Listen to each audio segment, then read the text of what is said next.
I'm on the clock in a bunch of slow drafts, but we're not making any of those picks here today. Instead, we're picking our team, my team, with the great Shawn Siegele, the Stealing Bananas crew, in the Pros vs. Joes competition on FFPC. This is Stealing Signals. Let's go.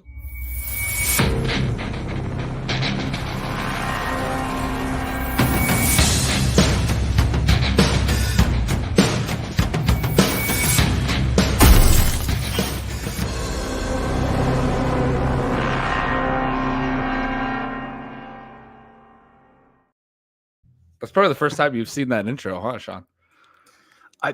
Well, you've shown it to me in the past. Okay. I can't get over how cool it is. I absolutely love it.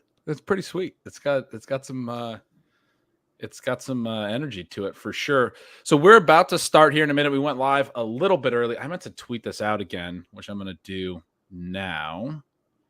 But yeah, how you doing, Shawn? Good. We got the 105. That's the perfect spot to draft from in a format like this. We were fortunate enough to finish second last year, Ben. That means we have one spot to climb. Also, a lot of spots we could potentially fall, but I mean, this is one of the most fun draft experiences of the year. Yeah, it's a great one. We do the slow draft. Let's pull the board up. The draft just started.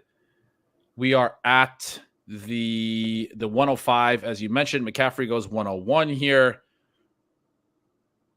Let's see. I'm doing all sorts of stuff. Comments is what I want to click on. What's up, Steph? Welcome in. We are here. Yeah, we got the 105. You mentioned we finished second last year. We had a really good team, except for that one Dawson Knox pick I made you do. It is a fun, slow draft. You can play, all the different positions. We have tight end premium. It's only 2 wide receivers. You have 2 flexes, so you could feasibly flex 2 tight ends and have 3 tight ends in a given week. And because it's best ball, it changes the construction process significantly. Bijan does go here at 104, Shawn. We had kind of anticipated we would be looking at somebody in the Bijan, Breece Hall, Jamar Chase range. Bijan and Breece Hall tend to go a little higher over on FFPC, where, again, you only have to start 2 wide receivers with 2 flexes.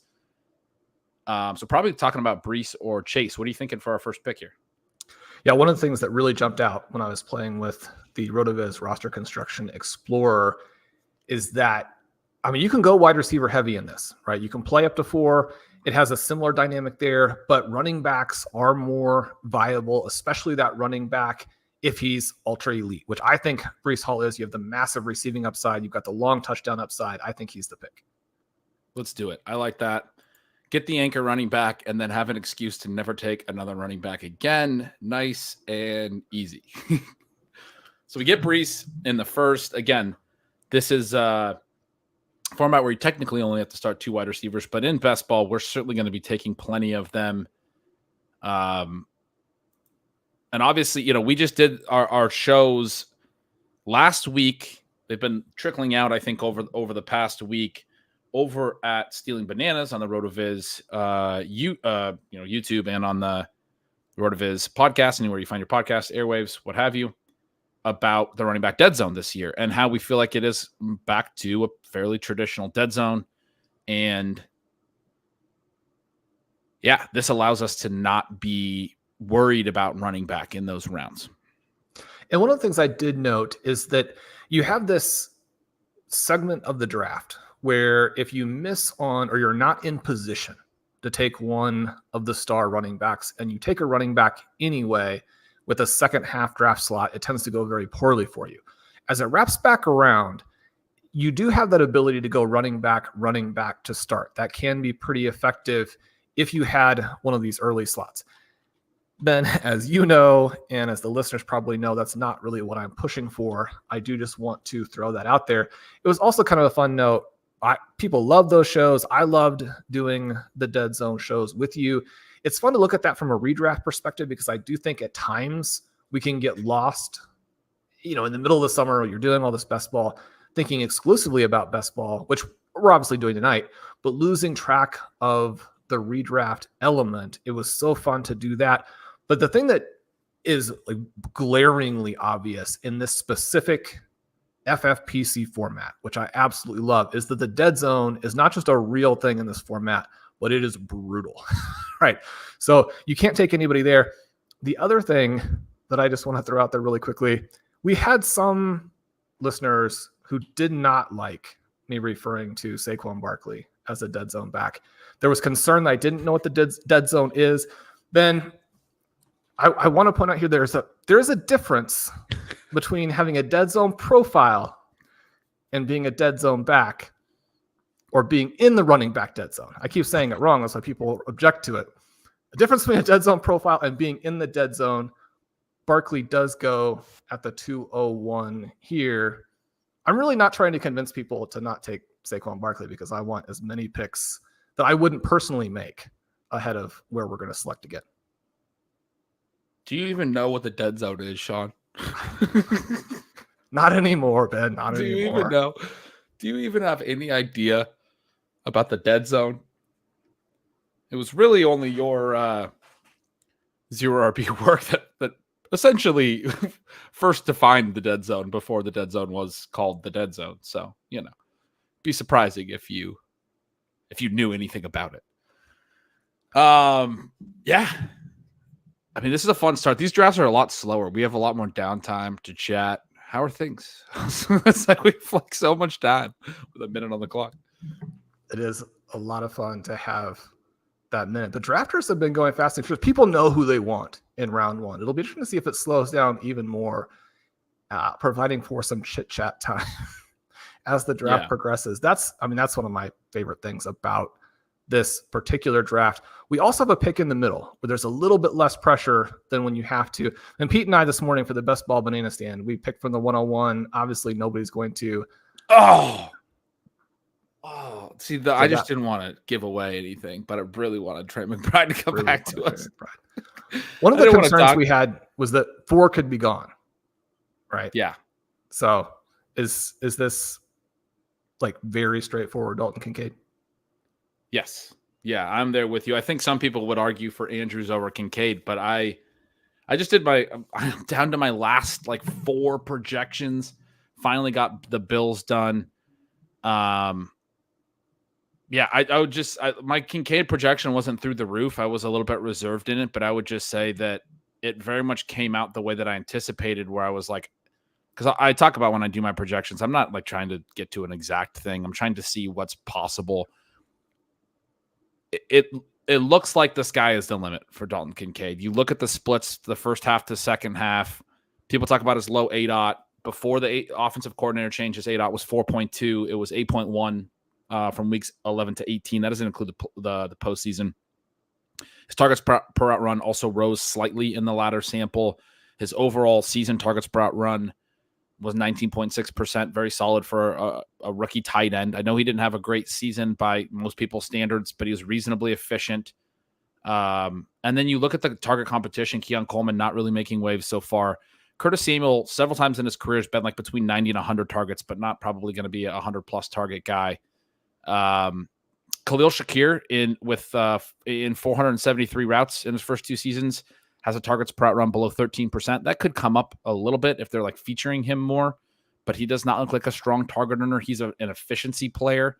MVS was in single digits last year. Looks like he's probably going to make the team. I don't know. Like James Cook also, I got a lot more excited about. I'm not taking a lot of Cook, but I went through that projection process. Like, well, I mean, James Cook's targets rate bumped a little bit when they changed coordinators, and it wouldn't surprise me if he had a really big receiving role, like we've certainly talked about as being possible. But the Kincaid thing is just glaring to me when you go through the way that the offense. I mean, they're going to spread it around and all of those things, but it just seems like it's going to be Kincaid and everyone else. And at tight end, if you can get that kind of target volume, it can just be. This is tight end premium. It can be massive.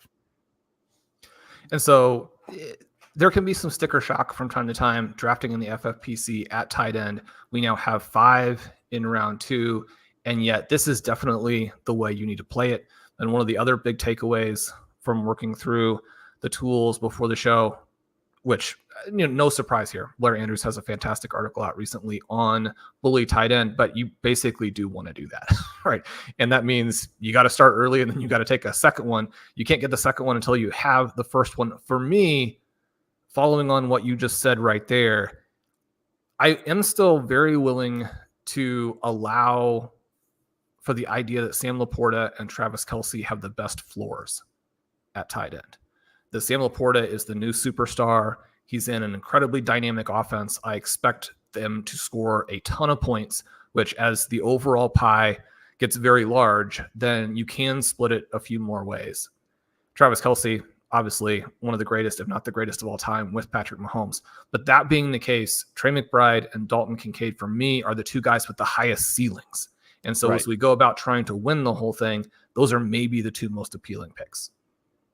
That's what I don't know that I've framed it that way with Kincaid, but that's what I've been saying with McBride as I've talked through that as well. And I think you and I have been in lockstep on that, but I don't think that he has a higher floor than Laporta. I think Laporta should be the dynasty tight end one. The fact that he did what he did as a rookie is so appealing, but McBride to me is like, there's a straightforward ceiling case there that is hard for some of the other guys to match. And then Kincaid is probably like that. It's probably a runaway. Like if he's a really good tight end long-term, this is the breakout season. It sets up for that. It sets up to be the Dalton Kincaid, became who he was in year 2, season for him. So yeah, very appealing there. We are on deck here, Shawn. A lot of the receivers that we tend to like have gone. One of the big reasons we like the tight end there is it does feel pretty flat through this path. I mean, obviously losing Nico and Jalen Waddle here is a little bit of a bummer, but there are a lot of wide receivers still there that we can consider in the third. I'm very open to really any of them. I would have went Debo over Ayuk. Debo goes off here, but we still have Ayuk as an option. We have Cooper Kupp as an option. We have Malik Neighbors as an option. I think those are the 3 that I'm confident won't come back. There's some possibility that some of the others that we like could even come back. Where are you leaning on this? Well, Ayuk gives us some bye week flexibility. Yeah. Kupp is the guy by ADP, although those guys are right together. The other possibility that you kind of floated before we started was Kyle Pitts if we didn't get Kincaid. But since those guys have the exact same bye, it's probably a receiver. I mean, Ayuk is a floor play here, but that sets us up to be pretty aggressive later on. Let's do it. Let's do Ayuk. I like the bye note because we do have Brees on the week 12 bye already as well. It would have been super fun had this lined up slightly different to have also thrown Pitts in here, but I don't think you can start with 3 week 12 buys. I mean, maybe, but and Pitts goes a couple picks later. His ADP's a little bit later in the third in this format. Didn't anticipate that he would really fall in this room, but yeah, I'm still bummed out that we didn't get Trey McBride. As much as I, tried to put on a brave face and talk positively about Dalton Kincaid, it would have been super fun to get McBride. Well, you made the case that Dalton Kincaid should perhaps have been in the mix where we took Breece Hall and we're considering Jamar Chase, and now you're going to backtrack with me and be like, but he's not nearly as good as Trey McBride. What's the gap in the projections there for you? Well, I mean, I did project McBride higher. It's not a meaningful gap in the projections, and it really is about the ceiling cases. I think you said that very well. To me, all of these guys, the first 6 tight ends, it doesn't include Kittle, are, and actually I have Kelce projected a little higher because I do sort of like a higher end projection in terms of, better outcomes. That's how my projections always are. They always run a little hot. So Kelsey's actually he's about 12 points clear of Laporta and McBride, who are like in a dead heat in PPR. And then Laporta down to Andrews, including Pitts and Kincaid, is 12 points. They're all very, very close. I think you're thinking through the range of outcomes. You're thinking through different probabilities, different areas. I've made the case on Andrews that this offense didn't prioritize tight ends quite as much last year. He's still going to be a really strong high floor play. He's good, like very good. One of the better tight ends in the entire NFL, obviously. And yet it's hard for me to like envision looking back on the season and being like, this is the Mark Andrews season. But it seems like the Ravens really want me to burn some more money on Rashad Bateman, which yeah. Did that, like, you're like, Rashad Bateman's going to get his, so I have to consider that in my Mark Andrews projections. I mean, it didn't impact the Andrews projection as much as, Andrews ADOT falling 2 yards below his previous career low, and some of the other stuff that changed in his usage last year. Slot rate was higher, not moving in line or out wide as much, which I think was helping some of that higher ADOT stuff. Getting some other opportunities. And I still think Andrews is a good play, but just in terms of like thinking through these ranges, I'm giving an example of one that I think has a little bit of a tougher ceiling scenario. Shawn, another one is Laporta. I mean, Amon-Ra St. Brown is incredible. And like, I do think there's a contingency upside path, but as good as Sam Laporta is, and I think he's great, I think people think his numbers are maybe a little better than they were last year. The 10 touchdowns helped him to the tight end one season. He didn't hit 200 half PPR points. He's the first tight end one in a season to not get to 200 half PPR points since 2017. So the tight end one plateau was lower last year. He has to get better just to be the tight end one this year, because it's a really great group of top tight ends. And I think he could, and I think, that's definitely possible. But again, scored 10 touchdowns already last year. I think he's a really high floor pick. But again, to your point, hard to see the real, you already mentioned this, hard to see the real ceiling on Laporta as well. Really love being in that McBride, Kincaid pocket for guys that, and Pitts is the other one, where I still think, that offense is going to look so different this year. I really like being in on Atlanta. And I still think it's possible that Pitts is just the bigger beneficiary than London. And if that happens, talk about ceiling cases. He went in round 3 here, the same draft, or Derek Brown takes them both, but Drake London goes in the 2nd round, Pitts goes in the 3rd round, it's tight end premium. This is what we're seeing across platforms. Like, if Pitts is just better than London long-term, which isn't completely out of the equation, then obviously Pitts is the smash, right? So he would be another that feels like he has a real ceiling. But yeah, the projections are all very, very close for me in terms of how that all comes together. Shawn is very focused. This is what it's like when you guys get to see the behind the scenes, the live stream when we record our drafts. When he's navigating the board, the technology, he's making sure he's clicking on the right windows and not accidentally drafted Bijan instead of CeeDee Lamb like last year. It still seems like that might have been $1 million mistake. That team the other way around would have been very, very good. Then one of the things that we didn't discuss, but was a little bit in the mix, maybe not in this room, but George Kittle has an ADP coming back to us in the 4th. You might have preferred to have a different receiver so you could take him as your second tight end. Scott does take Travis Kelce and George Kittle together. I think that is an interesting move. It puts pressure on us, if not at this pick, definitely in round 5, to make another aggressive tight end pick. You're not even like alluding to it. You're just outright saying the strategy. Aggressive. Aggressive. I wonder who Shawn wants to take in the 5th round. Hopefully that doesn't tip anyone else off. I don't think it's going to be too much of a concern. Ooh, Devonta Smith was in the queue there, Shawn. He does wind up going there, but the guy you have in the queue has fallen back. You and I both agree doesn't belong on the board at this spot. The only other guy I can think of is the dude right behind him in the little draft applet. I don't want to say it in case he potentially comes back and we want to consider a different move. I'll throw him in the queue if you can see him. But I think I'm really comfortable with, I'll just say it. Stephon Diggs is the guy that we're going to go ahead and take him. From a tier-based perspective, Shawn is the one putting in the pick. So when you see one pop up like that, you know that he was like, I didn't want to hear another word of disagreement that might throw us the wrong way. I'll mention the other guy when he does go. There's a possibility that this guy circles back around, and then we have to talk about some aggressive. Is it Isaiah Pacheco? He's 7 spots below ADP. It is. He's the faller in this room, Isaiah Pacheco. DJ Moore goes there. See, to me, there's a little bit of a tier break between Diggs and Moore. But yeah, we've had that conversation on stealing bananas recently, Sean. So yeah, our start for people maybe listening back to the audio: Breece Hall, Dalton Kincaid, Brandon Ayuk, Stephon Diggs. We got a Bill, we got a 49er, we got a Texan. It's a fun build with players from good teams. Good things are happening. I'm happy.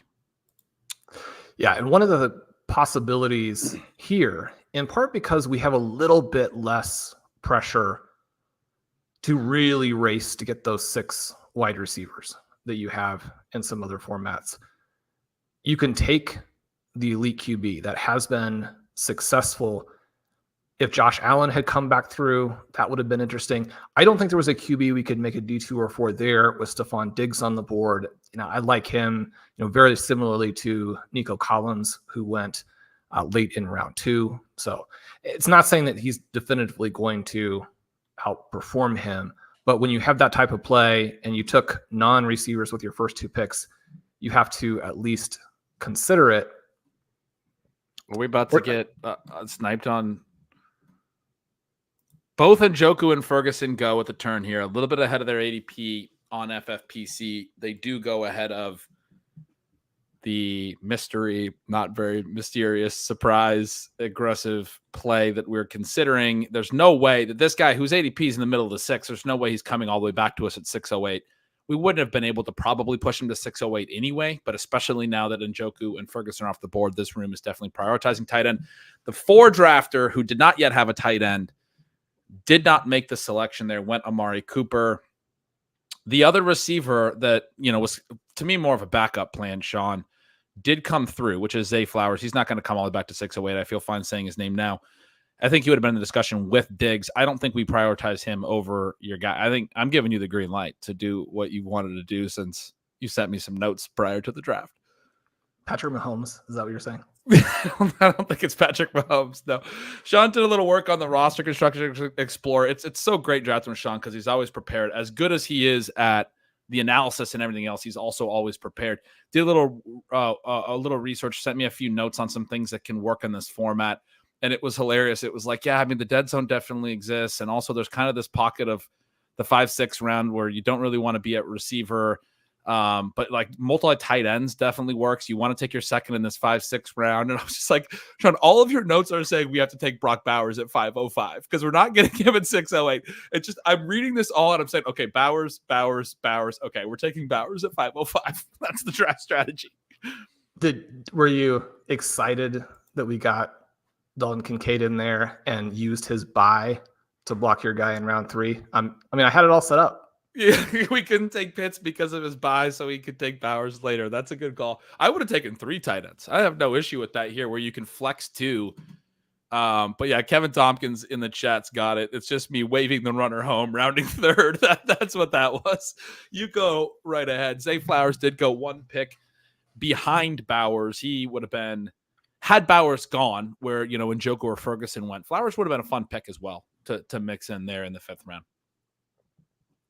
Yeah, I don't think that you should be able to get him. Maybe again, it's the Rashad Bateman enthusiasm. That is about where his ADP is. He looks like a clear 2nd-year blow-up receiver where I think that Mark Andrews helps him, takes a little bit of the defensive pressure off, and allows him really just to run wild. Very few receivers have gotten to the NFL and demonstrated the ability to be open right off the snap every single play, the way that Flowers did last year. His numbers were fantastic. And it's always going to be a little bit awkward there with Lamar Jackson. That's the reason I think that you can get him in round 5 as opposed to him being that play in. Honestly, you look at Drake London and Zay Flowers, who's been the more impressive NFL player, right? So you're talking about some structural things that create these prices, but Zay Flowers is I might like Zay Flowers better than the guy we picked in round 3. Yeah, better than Brandon Ayuk. Definitely to me was the next receiver that could have been in that conversation with Diggs. Really like the T. Higgins pick at the 501 as well. Probably belonged in that tier. And you see Tank Dell fall all the way to 5'10". You know, a little bit of a different wide receiver room here than you see like over on Underdog, for example. But yeah, we get Brock Bowers in the 5th. So our start, Breece Hall, Dalton Kincaid, Brandon Ayuk, Stephon Diggs, Brock Bowers. Again, it's tight end premium. You only start 2 wide receivers. You start 2 running backs, 1 tight end, then there's 2 flexes. And with the premium, it is not at all out of the realm of possibility that we would be hitting the flex with tight end. I mean, if both Kincaid and Bowers have strong games, that will certainly happen because that tight end premium really does change the scoring range for tight ends. Structurally, you think about contingency elements in best ball, the ways that guys can miss a couple of games, everything we've talked about with the high-end upside, the elite tight ends, and then that next group of tight ends and Bowers' profile specifically. You think through how this, our tight end room at the end of this draft, how can it mesh together so we can get a lot of tight end points and also dominate the flex? How can it help there as well? And you feel really good about this with the draft capital invested, what you're getting out of it as well. It's not like too much draft capital invested in a tight end premium format. I'd argue both players were taken behind where their value is. Obviously, we feel that way, or we would be drafting them. But then also we're adding in Breece Hall and Brandon Ayuk and Stephon Diggs, weaving those guys in to help build the formation, the foundation of the build as well. So got a lot going for us right now. Have a lot of paths where we can go from here. And Ben, as we're already starting to kind of think about how we want the shape of the team to look, based on the ADP for this format, that wide receiver cliff happens around the 8-9 turn. So that's something that we want to keep an eye on as we try and get up to our number of receivers. We talked about not taking a running back in the dead zone. The RBs here in this particular league, just kind of looking at them, Kirk right about the spot that he normally goes. Similar type of dynamic for Tank Dell and George Pickens. We're on pace for a fairly normal FFPC slim draft through 5.5 rounds. Yeah. I mean, we're looking great. There's a lot of, I love this comment. The only people who knew that Shawn was taking Bowers was anyone who's watched or read anything he's done this year. That puts it well. This is a total points format, Shawn. So a lot of the things that we're trying to think through, the strategies we're trying to think through, are not as related to the playoff weeks.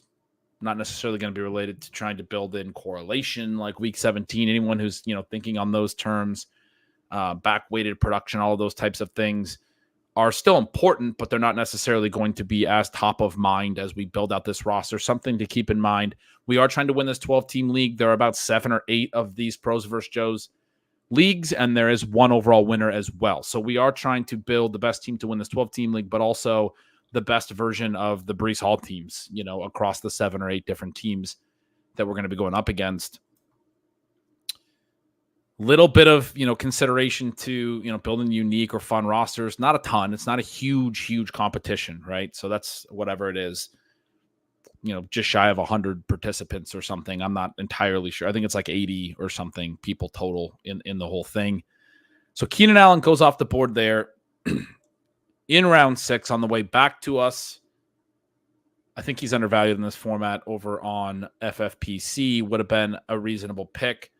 But at the top of the queue, you have a pick that I think makes a lot of sense for us. So do you want to go with that position here, or do we want to stay at receiver? I like making the directional bet because it's total points on the full season. I'm just going to say it. Who cares? We're talking about CJ Stroud. We have Stephon Diggs. I like stacking and making the full season directional bet. If Stephon Diggs hits in a meaningful way with Nico Collins and Tank Dell there, I mean, it's going to mean that CJ Stroud's having an impactful season as well. This isn't like I just was saying, a huge contest, but it's a big enough contest that I think you do want to be thinking, correlating in this way, stacking your QB and your receiver, especially if it's like a drop back passer like a Stroud.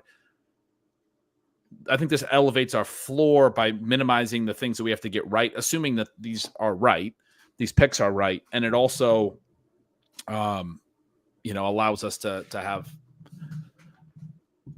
a real ceiling. But like if anything, it's maybe not the right direction to go if you were in like Best Ball Mania or something, or the BBT, the FFPC big best ball contest, when you're up against more teams. It's more of a floor pick, I feel like, but of a contest of this size, I did like that pick quite a bit. And if Keenan Allen had still been there, I would have argued for that instead. But again, based on some of the notes that I sent you, based on having taken Stephon Diggs, based on the fact that I don't think that the prices for the Texans receivers can be anywhere close to accurate, and for Stroud's ADP to be anywhere close to accurate. And then at the same time, we get Stroud about a half round below where he normally goes. All of those things together, I think, make it a fairly straightforward pick for me. I know I've said it on Stealing Bananas. It's one of those things where you are thinking through ceiling scenarios while at the same time realizing that you don't always get them. But for me, CJ Stroud is a pick that is similar to taking historically guys like Aaron Rodgers and Drew Brees and Peyton Manning. Certainly, I think it's a similar pick to Patrick Mahomes, but probably with more upside, where you have that chance to hit and I've got my GOAT shirt going here with Mahomes. So you're a Chiefs diehard, and also I laugh because Mahomes' second season was a 5,050 season. There have been two of those, 5,000 passing yards, 50 pass TDs. There have been two of those all time. So, but that's the direction we're heading with CJ Stroud and the Texans this year. I mean, I don't disagree. I think that is, it may be tougher in this landscape, but having said that, Stroud might actually gap the field in passing yards and pass TDs by more than Mahomes was able to in that season, because it's a different landscape. So Rashee Rice goes at the turn there. We see Ladd McConkey, Chris Godwin, Calvin Ridley all go. Part of the reason I like the Stroud pick there was it did feel pretty flat. There's a lot of ways to play receiver coming back in the 7th. The alternative for me would have been going receiver, which we maybe could have justified or should have thought about doing, considering we'd only taken 2 receivers in the first 5 rounds. But again, you only have to start 2, which does change the math in a lot of ways, because you still want all the contingent scenarios, and you still want upside, and you still want to be able to hit your flex with these receivers, but you aren't it's not as stressful on your starting lineup when it doesn't have to be 3 receivers every week. If we hit on some late running backs or things like that, if we have, the second tight end in our flex some weeks, there's a lot of ways that things can work out. I do think, Shawn, that this looks like a wide receiver pick to me. I mean, I think it's the rookie that you have in the 2nd slot, but are you thinking because we're so light on receivers, you want to go with a little more certainty? Well, the possibility would be that rookies might fall in the full season format where it's not as back weighted. I do prefer him. Yeah. But I don't know if that's the right pick. Then let's take, I like the other guy quite a bit. The guy that you have at the top of the queue right now goes a little higher on this format. It's Deontay Johnson. Jaden Reed was also up there. He went 1 pick ahead of us. We're going to take Deontay here. I have felt like he's been undervalued in most formats throughout the offseason, just relative to his ability to earn targets and what's in front of him in Carolina. I think he's going to have plenty of volume week in and week out. The targets per out run were still solid last year. The per game stuff came down a little because he had some of those games where his routes and his snaps and everything weren't actually as high. But last year, Adam Thielen ran the 4th most routes in the NFL in Carolina. Like, they don't have the personnel to not run Deontay a ton. They went and traded for him. They want him to be their number 1 receiver. They're going to run him a lot of routes. And again, the per route stuff was still solid last year. It was actually better than 2022. So you see his, per game numbers drop off. I would say don't be quite as alarmed. The per route stuff on Deontay has always been good. Dating back to Toledo, it was really, really strong, even controlling for that level of competition. And the college game. This guy gets open. He gets open in the open score metrics. He gets open in Matt Harmon's reception perception, loves him. Everyone who looks at him in any way you look at him statistically, he is going to be Bryce Young's best friend. He's going to get a lot of targets this year.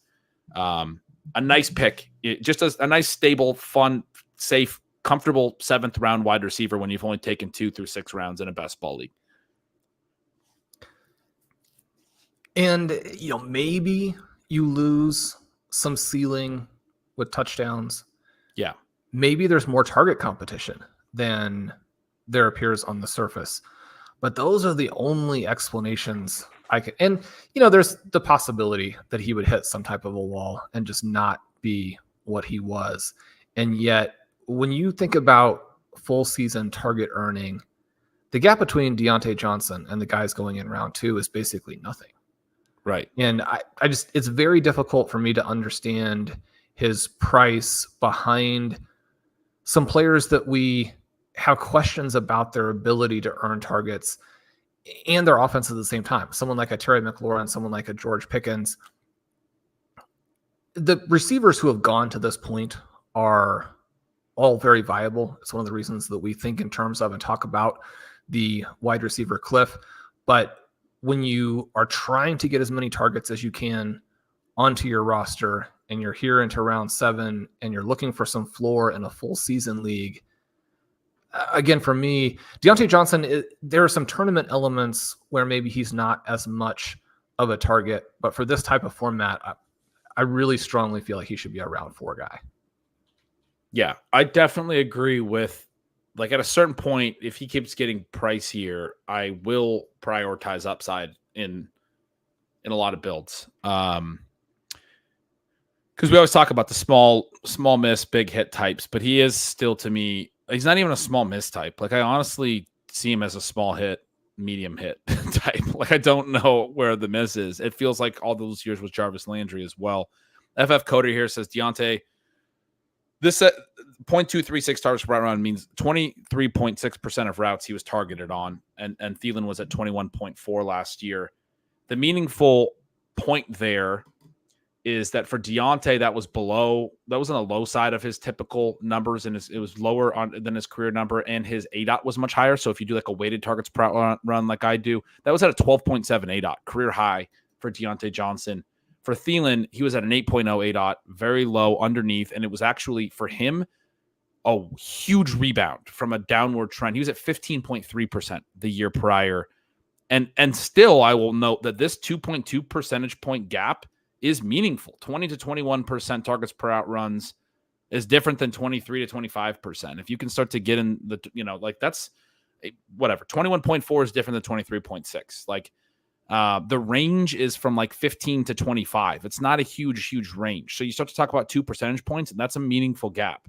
But I hear your point, but I would just say that you look at the larger sample, you look back multiple years beyond that, and you also consider that Thielen was basically not competing with anyone last year, and his targets were not actually like something that they were scheming for. It was more like the only thing that was available to them. Defenses weren't trying to take it away. It was just like, I mean, the first thing that Dave Canales wants to do when he looks at the game tape of Bryce Young last year is get rid of all of the Adam Thielen targets, whereas the way that Deontay Johnson is earning targets is in routes down the field. It's a very different, there's always context with targets per out run.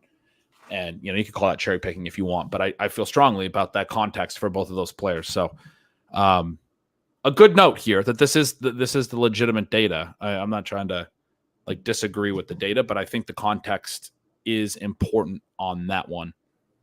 So Sean Xavier Worthy, Roma Dunze, they go at the turn. Worthy was the guy that we may have just taken out right over Deontay in some formats. JSN also goes in that gap. The wide receiver position is definitely getting a little thin. So some of the decisions we were making have left us in a tough spot. But I don't think we're out of it yet. We can battle back. We can find a good pick in the 8th. And this is kind of go through that is now sort of around. We got into a point where we did jump around in terms of where the cliff hit. Instead of hitting at the end of 8, it hits at the beginning of 8. That's very meaningful for you when you're in the middle of 8 and you're trying to round out that wide receiver group. Yeah, that is something. If you look at the ADP, you would expect it to come back. I would have anticipated in this room that things would have moved up a little bit.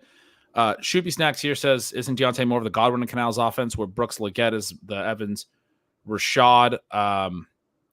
I would say that that's too firm of like pattern matching player archetypes into coaching situations. They're not the same players. Like, it's just different. Leggett is not Mike Evans, right? Like, he could be very good, but Mike Evans was a 3-year early declared dominant collegiate player, comes to the NFL and was dominant immediately in the NFL as well. Very different type of player than what you're going to expect from Leggett as a rookie, even if he goes on to be a star. He could be very good, but they'll probably be used in those types of roles. That's not the way that the targets will shake out. Like, the roles can be the same, and then the target shares can be very different when you get into a different roster and different skill sets. We are back up here. Shawn, I threw somebody in the queue as well that I think the guy you have at the top of the queue might continue to slide for the reasons that, we're aware of. What do you think about going with a rookie that I don't really like? Well, I had left him out because I don't really like him. You don't like him. I want to take him. Okay. Well, we're going to go ahead and grab him here. Okay. And you're going to now have to defend this pick. The only people have absolutely loved your shows with Leone. The only thing that I've heard in terms of skepticism was that there is a possibility that you are too high on the Gabe Davis targets. I want to know where that came from. Now I got to go back and look. I don't feel like I have Gabe Davis projected for 88 targets. That's too high, I guess. I feel like they gave him some big money. They're going to run him on a lot of routes. You and Doug Peterson are the two people making the mid 80s target for Gabe Davis. That's pretty funny. I wouldn't even think that. I don't think me and Leone covered that, did we? That I was that high on Gabe, or maybe we did. I've done 6 recordings of those now. Everything blends together at a certain point. Gabe Davis last year had 81 in Buffalo, 93 the year prior in 15 games. He's not like a complete impossibility to earn volume. 88's not that many. You think he's going to go full MVS on the new offense and just like not even earn volume? I think there's risk of that. One of the things that Blair has put out is that if you want to see a potential jump from a non-second year player, you're looking at these guys who change teams. Now, there's a big risk to changing teams. There's also that possibility that it completely unlocks you. My thought would be that he's the number 5 target in that offense. And one of the reasons I'm skeptical, even though I've always liked him and loved him as a prospect and was really excited to see him make it as an NFL player, it does seem like Brian Thomas has some very real upside. I love having him on this team. Yeah, I think there's, especially in best ball, like my concern for Brian Thomas is he wasn't a big target earner in college, even when you control for Malik Neighbors being in the offense, because Neighbors wasn't a massive target earner until last year either. He took a big jump forward, but you also had Kayshon Boutte in the offense in 2022 and earlier. And BTJ just never got to like even the efficiency was massive last year. And I think he's a really good player, and then the style, the downfield profile that was so good for his efficiency last year, maybe not the perfect fit for NFL secondaries that are trying to take away that exact type of, deep home run ball. But how many targets can you legitimately draw when you score a 60-yard touchdown every time that they do air it out to you? You're taking away your own targets. That's a good point. He had 17 touchdowns Let's take your guy here. I think this worked out really nicely. I think you're good on that. Okay. You're very high on Jordan Addison. Obviously, some suspension risk now, some concerns. But when you start to think about getting adequate upside at wide receiver, and we're kind of chasing, and we took that Deontay Johnson pick. Yeah, maybe Addison's going to miss some time, but getting Brian Thomas and Jordan Addison into this build, when you're talking about the wide receiver cliff hitting here, and they're not being that type of player and that type of upside left. I mean, even if Addison misses some games, he is a year 2 profile that you got to love. That really helps save the build, I think, here at the 8-9 turn. You were talking about how the wide receiver cliff had sort of hit already, and I think in some ways it had. Between our Brian Thomas and Jordan Addison pick, only Curtis Samuel went. We took a little bit of a gamble that Addison would come back around because there's people rightfully concerned right now about a suspension risk after his latest off-the-field incident. But in terms of the way that we're trying to build, the way we think about the wide receiver cliff, the way that we think about profiles at this position, meaningful 2 picks for us there. Really glad with how that panned out, even if I'm not the biggest Brian Thomas bull. But tell the people why you're so high on Addison.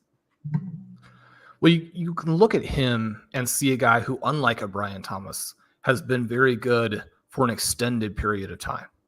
Your bust risk on someone like Addison versus someone like JSN, who went several rounds earlier. And I mean, you're going to really struggle to find someone who likes JSN more than I do. But with that one massive season from him, and now a disconcerting rookie year, there is very real risk that he's not the guy that I think he is. With Jordan Addison, I think the only thing you can realistically even argue with him is that the ceiling isn't massive. You know, maybe he's too small. Maybe he's, a mediocre athlete. And then if you combine that with poor quarterback play, and this is probably a team that's going to get mostly Sam Darnold, maybe the overall offense doesn't have enough upside.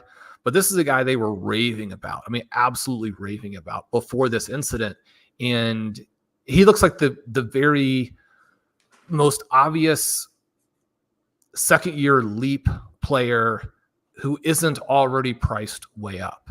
So now we have QB risk and we have suspension risk. In a full year format like this, it's going to make more difference. But Ben, in the round 9, we probably are hoping that he doesn't score in those, or that we don't need his score in those first couple of weeks anyway. If you draft the guys that we drafted and then you're really hurting because you don't have him on the field, then probably some other things have gone wrong. I think he's absolutely crucial to building out the receiver depth here. I expect that either in this season or next season, he's going to take that secondary leap like a Calvin Ridley and just be an absolute star. I think you're going to see Justin Jefferson with Addison as the other guy there. And even with a TJ Hawkinson, I mean, this offense can be concentrated on those specific players in a way that allows the trio to thrive, and defense does have no chance against them. Addison, from a talent perspective, from a floor perspective, you have to go out and get him, I think. Definitely feel good about getting him as the wide receiver 5 when you have the Stroud detour, in addition to taking 2 tight ends in this format and starting with Breece Hall as our anchor running back. So now we have Ayuk, Diggs, Deontay Johnson, Brian Thomas, and Jordan Addison as a really nice 5 wide receiver build, frankly. As far as I'm concerned, I do want to ask the chat real quick. Somebody on Twitter said in the comments, I'll give you 2 minutes to adjust the focus and fix the screen or I'm out.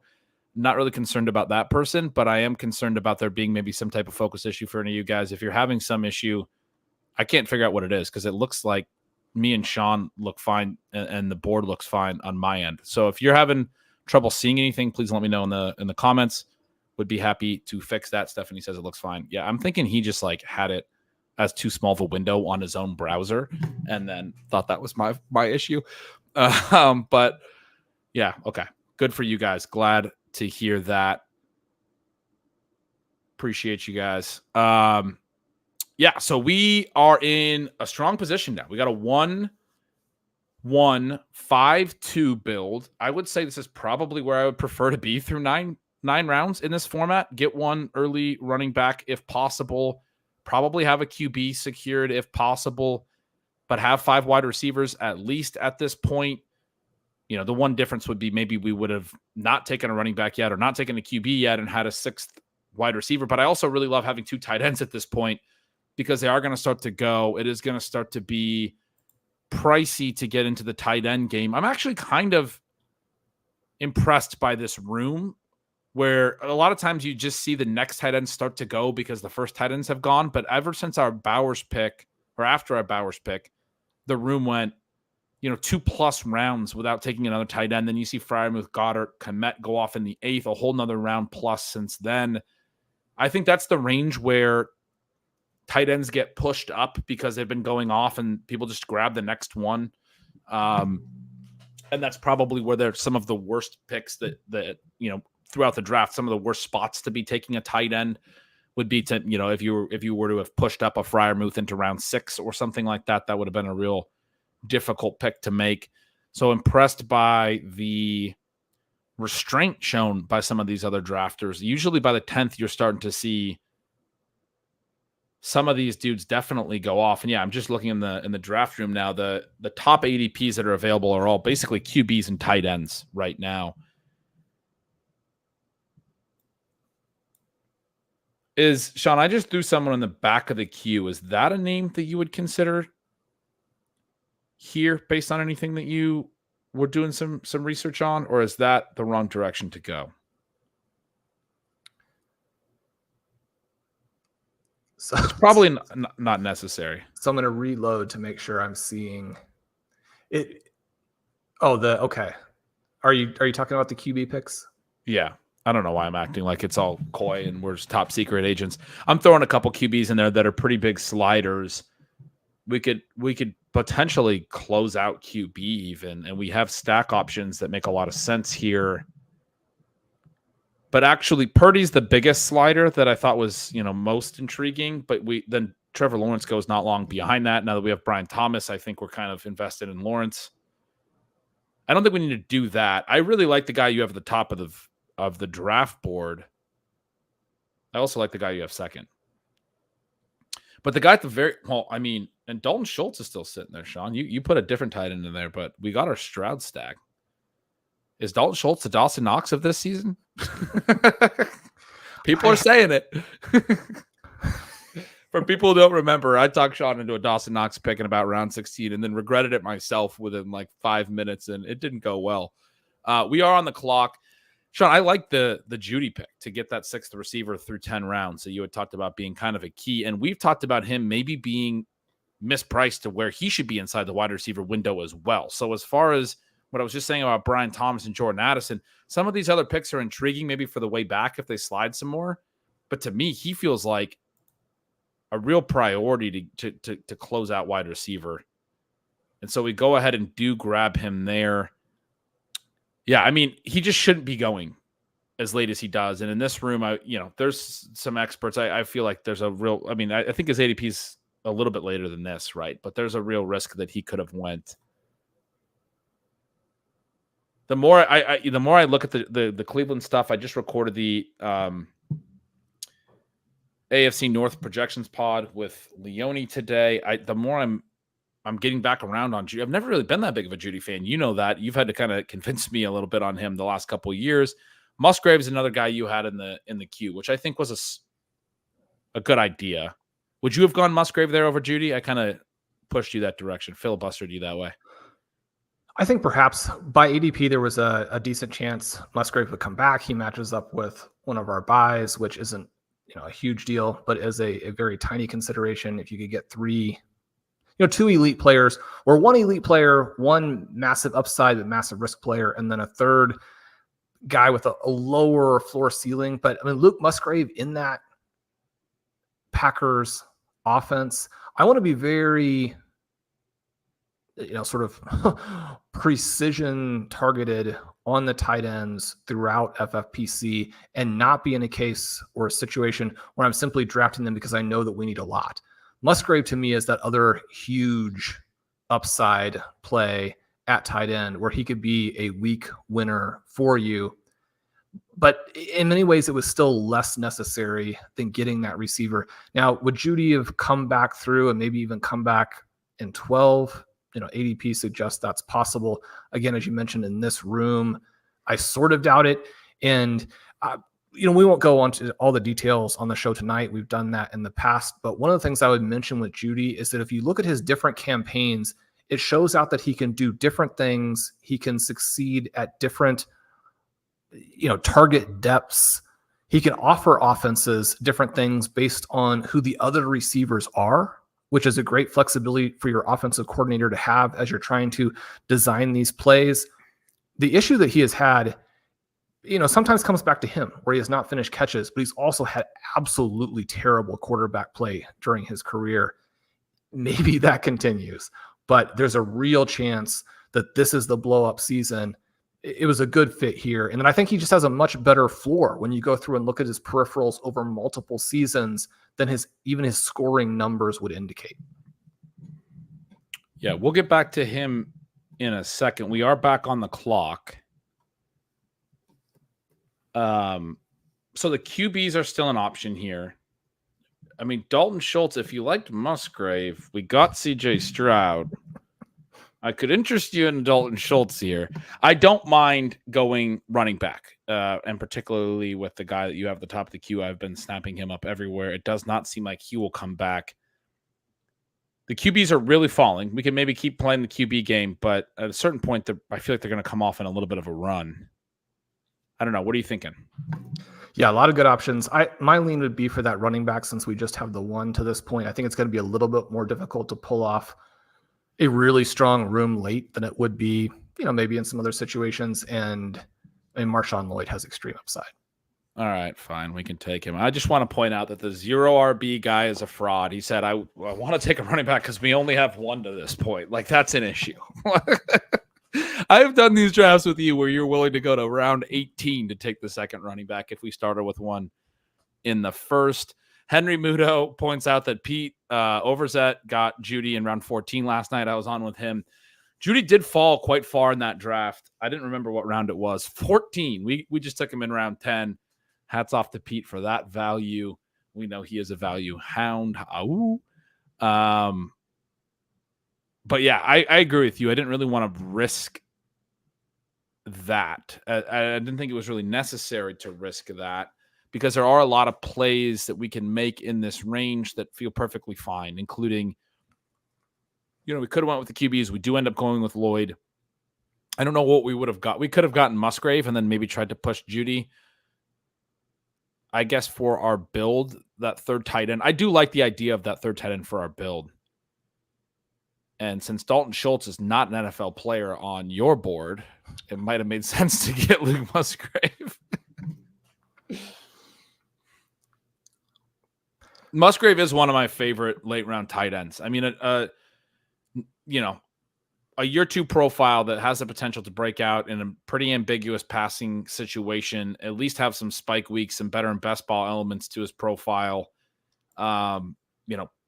Wanted that from Michael Mayer, but Bowers lands in Las Vegas. Musgrave was the less exciting sort of late round year two tight end profile in the early offseason best ball leagues for me. I was liking Mayer more, but once Mayer was off the board, I was like, well, there's not much else to make this bet on. It's going to have to be Musgrave.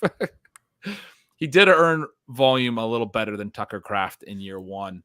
Oh, we were going to get back to Jeudy. So one of the things I wanted to say as well, people like to hate on him and say that he sucks, but based on the depth-adjusted racer stuff that I look at for my projections to get to a yards per target element, he's been solidly above expectation each of the past 3 years. Last year, his targets per out run dipped a little bit, but the previous 3 years, all in the 21% range. Amari Cooper's coming off a career high targets per out run. His depth adjusted racers are slightly better. He's always been very efficient as well. But the point I'm making is that Jerry Jeudy, Amari Cooper's career high targets per out run was 22%, maybe in that 23% range. Not massive. It's 22.6. So again, I had just talked about how there's, these slight differences are meaningful, but Amari Cooper's career high targets per out run last year, 22.6%. Jerry Jeudy just in 2022, the year before last, was at 22.1%, literally a half percentage point behind that. much tighter than when we were talking about the difference between Deontay Johnson and Adam Thielen. I'm noting this because I think you can make a real case that Jerry Jeudy, who they traded for and then gave $41 million guaranteed, a bigger contract than that. That's just the guaranteed number, $41 million guaranteed dollars. And people are acting like Jerry Jeudy is no longer the guy that people wanted to take in the 4th and 5th round just last year or a couple of years ago. And was a first round pick, right? Like, this is a guy that the Browns just went and invested in. And my argument would be that his profile is not that different than Amari Cooper's in terms of the per route run, volume earning so far that he's displayed, and the depth adjusted efficiency at his ADOTs. He's also had high ADOTs like Amari Cooper. His yards per targets have been consistently pretty solid, even despite, like you said, some catch rate issues at times. Yeah, I mean, if you're paying the price for Amari Cooper in the 4th, 5th round, you potentially are just taking the older version. I mean, I think he's a better bet for sure. He's in that offense. He knows the offense. He's really successful. Had the much better year last year. Those are all meaningful things.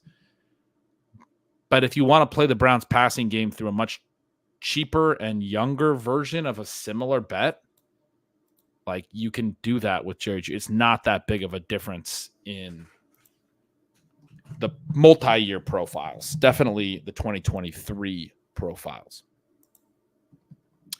Purdy does go off the board finally here. Looks unstacked. Dalton Schultz also goes off the board to that drafter. Am I missing somebody? I guess, yeah, no, Purdy unstacked there.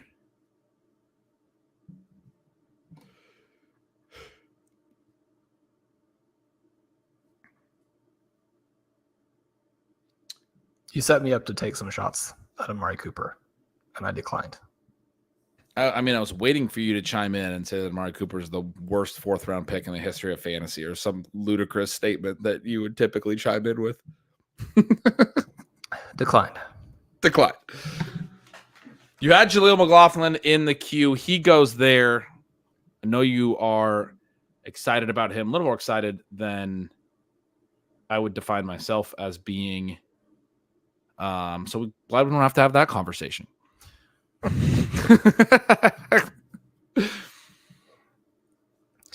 I was wondering if he was the guy you wanted to take in round 10, and then I saw that it was quarterbacks. It's not that I wanted to take quarterbacks. It was just good values and they stacked, and come on. Could have made some sense. We do need to take running backs, and he would have been a nice fit for this build. I would have definitely been in. I've been trying to take a little bit more of him because I don't want to be directionally accurate on my really strong stance on the Denver's running back value and then miss the value because I was too hyper-specific in my read on that. Trevor Lawrence does also go, to my great chagrin, as I was hoping we'd get him. He goes to the Evan Ingram drafter. Always going to be a lot of Jacksonville drafters out there. Thought that was probably unlikely.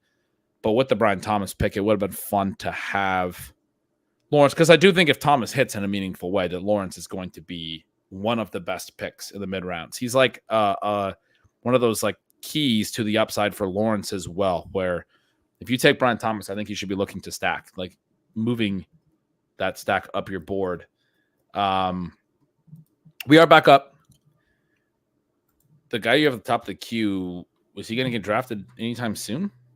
No, that's just reminding us that he exists. Right, an NFL player. But I don't think that we have a great selection here. Losing Purdy and Lawrence and McLaughlin, which in many ways was expected, but it does make it more difficult to see the real path. I think there's a fairly straightforward tier break at running back after McLaughlin. Yeah, but we do have to make a pick, and I think we just go beyond it and take one of these rookies. You don't like Jalen Wright here? You're feeling more like Vidal? Do you want to take Chuba here? No. Okay. Vidal would be my preference. What? Chuba, I didn't even see him in the queue, but... That's another one where I thought you had added in it. It's interesting. You must have navigating clicked it him together. I click him into the queue? No, probably not. So Vital here is a player with a better athletic profile than I think people realize. A lot of strong peripherals, in addition to being a workhorse.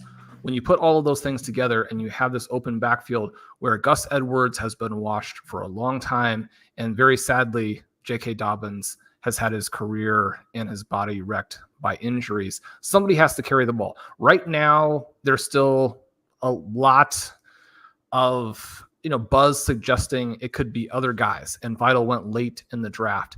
And yet when I'm contrasting him with, say, a Jalen Wright type of play, I think we at this juncture are looking for a guy who could end up being the starter for the Chargers and get a ton of work. You're talking about spike week for Jalen Wright, but a much narrower path to being and almost no path to being a workhorse, but a narrower path to being the guy who week after week is putting up points for you. And a potentially large path to being a total nothing. I wasn't really thinking in terms of the full season scoring element while we were on the clock there, but Chuba would have made a lot of sense in that regard. He's probably going to get a lot of work in the first half of the year, and then we're going to backfill with rookies, and we already have Marshawn Lloyd, and you would expect some of those plays to hit later in the year. So I'm kind of understanding why we were mentioning Chuba at that point. We were low on the clock. It was one we didn't get through all the way. Vidal, at least a little bit more of a path than Wright to just earning some work early outright, and having some usable weeks in the early part of the season just through some uncertainty in that backfield. What do you think? Do you want to keep hitting running back here? I think with the way that their positions have come off, that it is the right move. We need to build some depth. It's easy to look at the total number of names. This is the problem I think you can get into with zero RB. Make some mistakes and then feel like it doesn't work. We're seeing a bunch of names in round 10 through 14, but you only get one pick in each round, and those guys are going to go. And so if you don't actually even use your picks in those rounds at running back, then you run into some real trouble. Ben, you had mentioned that James Cook was somebody that you really liked after working through the projection. Does that then also wash over onto Ray Davis being a good standalone pick here? Or are you thinking more Wright or someone who's maybe a contingent bet in Tyler Algier? I think Davis makes sense because I do think he should have, a solid role. They've talked about him sort of taking some of that Latavius Murray work. Cook really didn't get goal line work. I was really excited about Cook's potential receiving upside, some of the efficiency stuff. 2 rushing TDs last year while Josh Allen had 15. And one of the notes I saw was after the coordinator change, Allen's rushing TDs really spiked. And I guess I didn't really remember that, but this was his first year over 10 rushing TDs. He had 15, and then he also had 3 in 2 playoff games. So he wound up with 18 total. In the first 10 games, he had, I don't know. I guess I don't have that exact number on me. What I have is that he had 11 rush TDs in his final 8 games, including the 2 playoff games. He had a 2 rush TD game in one of the playoff games. He had multiple other 2 rush TD games down the stretch. So the final 6 regular season games plus the 2 playoff games, 11 rush TDs in 8 games out of the 18 he had total. And he probably played 19 total games. So in the other 11 games, he had 7 rush TDs. It's not like he wasn't rushing for any TDs, but suddenly he went from, more like half a rush TD per game to like 1.5. It was a big bump.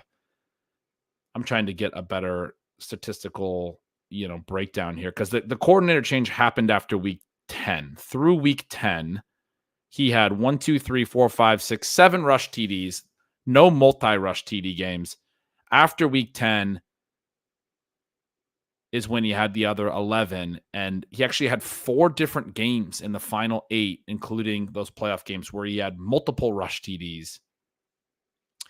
Anyway, I'm just saying I thought that was fascinating as far as the projection went and as far as the new coordinator went. But if they don't lean on that as heavily, maybe Ray Davis was like, hey, we don't want to have to go to Josh Allen in the red zone every time to rush for touchdowns.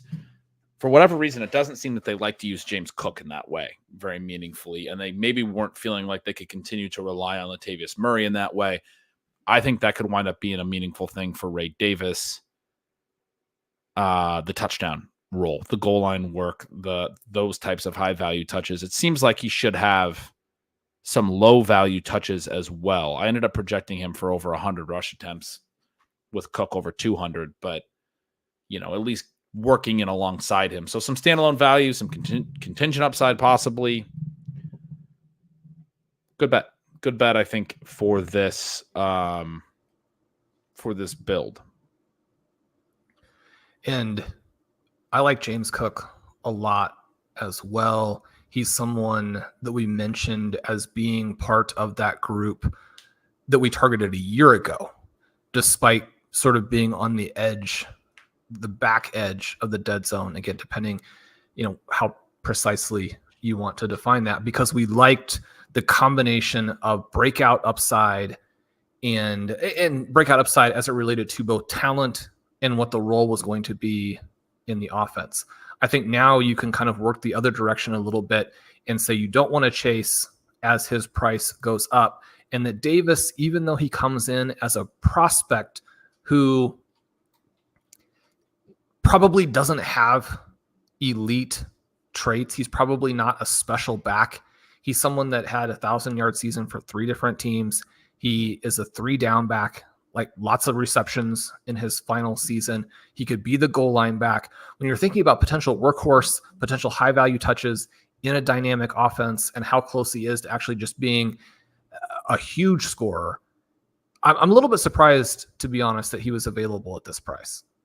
Nice. Yeah, I was going to ask that. FF Coder has a good question here. If Cook were to miss time, do you think Davis has the profile to consolidate the HVTs, the high-value touches?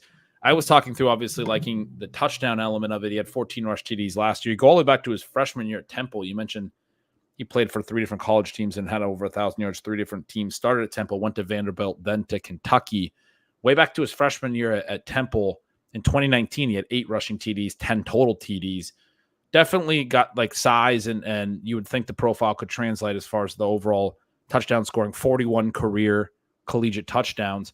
I was going to ask you about this, but you just mentioned it. And I did pull up his stats here, 15 catches and 12 catches the next year in his first couple of years at Temple. But these last couple of years at Vanderbilt and Kentucky, 29, 33.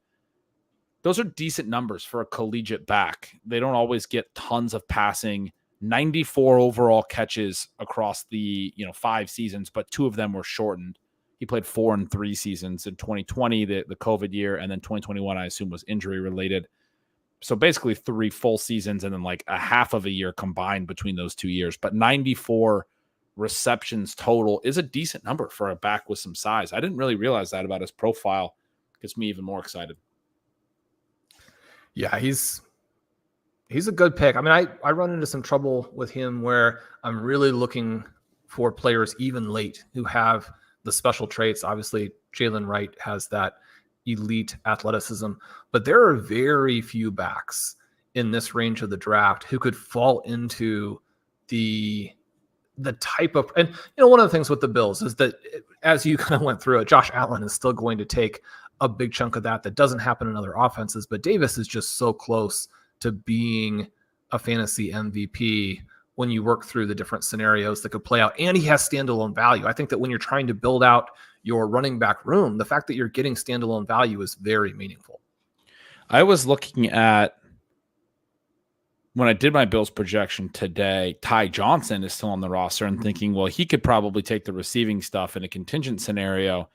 And then I noticed that he only had 7 targets all of last year, didn't play a lot other than late in blowouts and kind of just running the ball, I think. And on special teams, they also have Frank Gore Jr. as a UDFA, and they have Darrington Evans, who's not a huge receiver either, more of a change of pace guy in terms of if you're thinking who else might make the team and whether they would contend with Ray Davis in a contingent scenario like this.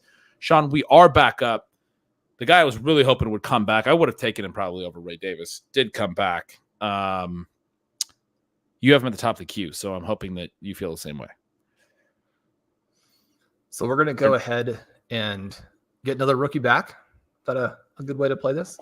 Yes. Yeah. We're just stacking up the rookie backs. We grabbed Bucky Irving here, another guy who caught a lot of passes in college, was very productive in college. We've talked about on Stealing Bananas ad nauseum. Yes, the testing wasn't great, but he did get drafted a little higher than he was being projected within the RB position. He was like RB6 in the draft when he was being ranked like RB10.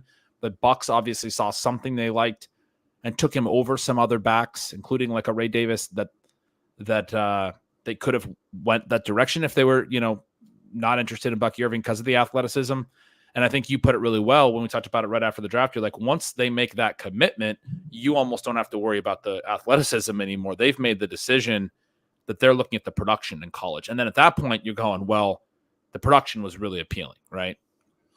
And you get up there where basically no one is competitive with him. When you look at the last 2 years combined for evaded tackles, no one is competitive with him when you look at the last 2 years combined for receptions.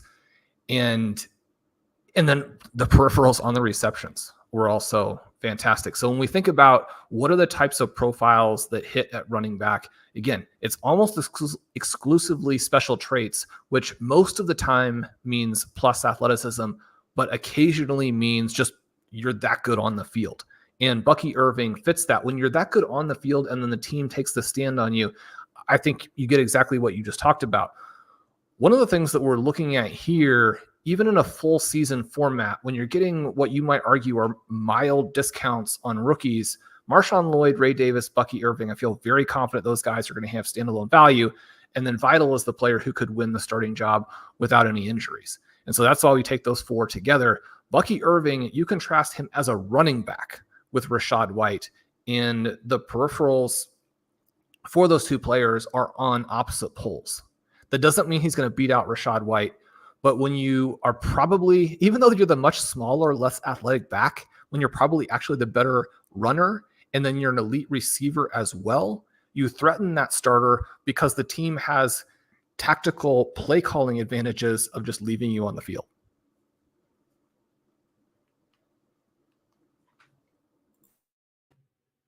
Shawn, what are you thinking? I love those notes. Obviously, we love Bucky Irving. Just to talk a little strategy out in the open here, who cares if people in this room are watching this? What are we thinking for QB2? As we passed it a few times in the mid rounds. We do have a week 14 QB in CJ Stroud. Bo Nix, one of our great, favorite late round guys, is also. Oh, I guess I have an idea of what we might be thinking. Should we set up something with a pick here? Is sort of the idea, or do you like another running back pick here? I don't think there's a running back pick that we have to make at this juncture. If it's the receiver pick to get us to 7 and round out that room, that's probably the way I would play it. Yeah, it's the one that's at the bottom of the queue that makes a lot of sense to me. I move him to the top. Okay. So we take Wan'Dale Robinson, a name that you've seen us take if you've listened to any Stealing Bananas in the last couple of years, plenty of times, or listened to Shawn on Best Ball Banana Stand or anywhere else. Shawn likes to take a lot of Wan'Dale Robinson. Yeah, I don't want to discuss that too much further. It's a good pick. Wan'Dale Robinson adds another receiver to our room, and he's a receiver. You still have a tight end in the queue.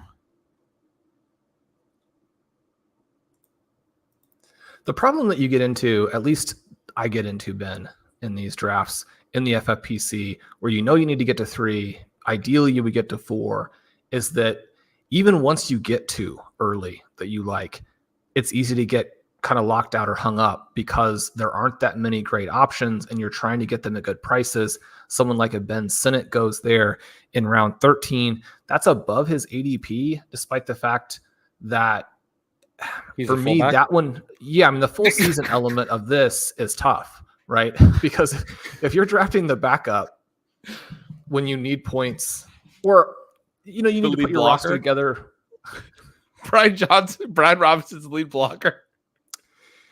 Yeah. So again, I want to bring up here that the GM is comparing him. He's like, the 2 best comps that I have for Ben Sinnott are one of the greatest tight ends of all time and a fullback. Who are they? Who did he say? Well, I think it's Kittle and then your guy there. Who's my guy? Kyle Juszczyk? Yeah. Yeah, that's fantastic. Which one? I want to know which one. I want to know if it's Kittle or Juszczyk. You can't give me both of those names. That's hilarious.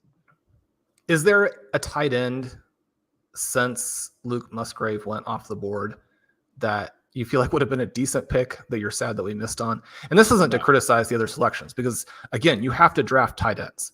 But in terms of, mistakes that we might have made, players that you would have wanted to go with, anybody that you're disappointed we missed out on? I mean, I was joking about Dalton Schultz, but I do actually think Marshawn Lloyd serves a really important purpose for this build. And as you were saying, a lot of running backs start to go off in that range where all of a sudden you're like, oh, we're getting into that fun running back range, but we only have one. And if you don't start using those picks to make running back picks, pretty quickly you're at that Bucky Irving round 14 pick and he's your RB3. And then you're like, well, this didn't actually, where did all the running backs go? This didn't pan out the way I was expecting. So if we take Schultz there, I mean, we're Breece, Vidal, Ray Davis, and Bucky Irving without Lloyd. And Lloyd, I think, is a real key there as the biggest and clearest example of some standalone value in this rookie running back run that we went on. So I don't think, I mean, as much as I was, kidding about Stroud, and I do think he was a viable pick in certain builds, I don't think he was the priority there, especially after we made Jerry Jeudy the priority. It was like, we need to get into the running back picks in this range. That becomes the priority. And no, during that 4 running back pick range that we were taking running backs, I literally didn't even think of the tight end position one time. So I'm familiarizing myself with who went off the board. You mentioned Ben Sinnott. I didn't even know he went off the board until you said his name. There goes your guy that is in the NFL. Mike Gesicki is even off the board now. Sean put him in the queue about round 8, but unfortunately we don't get him to fall to us in round 16. I was afraid that you wanted to take Gesicki about the Luke Musgrave range, but you were clear that you did not want to take him. I really love this build. I think we're in a really great spot. I'm less concerned about the tight end 3, I guess, than the QB position, Sean. I think you can get boxed out a little bit when people start to take the 3 QBs, which I think people tend to. This guy in the 4 hole has already done it. We aren't a Pro V Joes, where maybe some of the Joes will be more willing to do it. The 4 hole is one of the Joes. Took Caleb, Tua, and then also took Geno. And who's to say? I mean, I don't know. Maybe that's right in a 20-round draft. I certainly, like, Stroud gives us a lot of comfort. I certainly, when we wait this long for our QB2 and we're not going to be as confident in the games played, would probably, in a perfect world, prefer 2 more quarterbacks. That doesn't mean we have to go that direction by any means. I'm trying to remember what you sent me in your notes and your research. Well, even when you go with the elite QB here, if you wait this long, and not necessarily this long, but when you wait outside the QB window for your QB2, then a 2 QB and a 3 QB build are both return, or historically have returned, about the same results. Okay. They're good results. That's the reason that we kind of set about to do it this way. So I think that it comes down to the specific guys that we draft and the specific opportunity cost in terms of whether we did decide to go with 3. But if you want to go with 3 and there's not some other pick that we need to make, I'm very much on board with that. I'm not like panicking about it by any means. I guess I feel like that's a better use of some of these late picks. Oh, that hurts. Daniel Jones is a QB3 right there. We took Wan'Dale Robinson to set up the Daniel Jones pick. Rob Vieira, who doesn't appear to have any Giants on his team. Oh, well, Daniel Jones is a mobile QB. I'm not going to hate on the pick. In this full season total points format, Daniel Jones is a real good value, a really, really good value. That's what I was kind of alluding to when I didn't want to talk about the Wan'Dale Robinson pick. We have 30 seconds. We'll talk about that a little bit more. We could go Bryce Young, but I don't think we should, actually. Unless you prefer that. I almost prefer, I haven't looked at the board great, but whatever non-QB you like the most here. We could go to another receiver.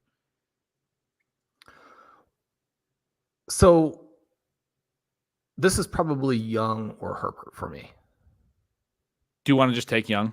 Is that what you're saying? Let's go ahead and do that. And he's the last 17 game starter and he fits with the Deontay Johnson pick a little bit. The Daniel Jones pick was what's holding his ADP down in most formats is that fear that because he has an injury guarantee clause in his contract late in the year, he could be benched purely so that they don't get stuck with guaranteed money in future years. If they're trying to then get out from under Daniel Jones's contract and cut him in future years, similar to what the Broncos did down the stretch with Russell Wilson last year. We have talked about it a little bit on Banana Sean, where we don't even necessarily think that they're going to be trying to get out from under it in the same way, where Sean Payton had the flexibility to do that with Russell Wilson, whereas Brian Dable, Joe Schoen, those guys over there are tied to Daniel Jones in some respects. They paid him a huge contract. If they end up benching him this year, they also may just get fired at the end of the season. At any rate, there's a lot of concern in these contests that are back-weighted that Daniel Jones might not even be in the lineup in Week 17.